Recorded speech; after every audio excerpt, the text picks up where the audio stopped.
Hi friends, நம்ம இன்றைக்கி கடல் பாசி 2 லேயர் புட்டிங் செய்ய போகிறோம். வாங்க பார்க்கலாம். அதுக்கு கொஞ்சம் கடல் பாசி எடுத்து கொஞ்சம் ஹாட் வாட்டரில் நான் ஒரு அரை மணி நேரம் ஊற வச்சுக்கிறேன்.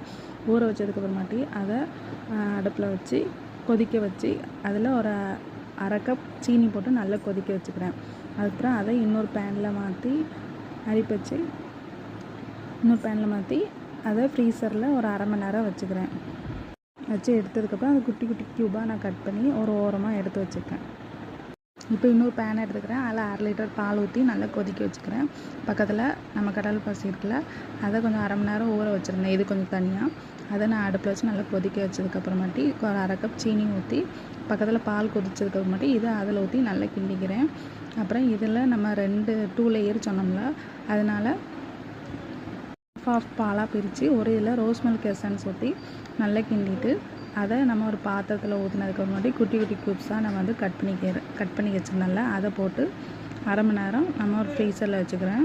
அதேமாதிரி இது இன்னொரு 2 லேயரில் இது செகண்ட் லேயர். இதுக்கு மேங்கோ எசன்ஸ் நான் ஊற்றி நல்லா கிண்டிக்கிறேன். இதை அதே மாதிரி ஒரு பாத்திரத்தில் ஊற்றிட்டு அப்புறம் நம்ம குட்டி குட்டி க்யூப்ஸாக கட் பண்ணியிருக்கோம்ல, அதை போட்டு அது ஒரு அரை மணி நேரம் செட் பண்ணதுக்கப்புறமாட்டி இதை அதில் ஊற்றி 2 ஹவர்ஸ் நம்ம ஃப்ரீசரில் வைக்க போகிறோம். செட் ஆனதுக்கப்புறம் நம்ம 2 லேயர் புட்டிங்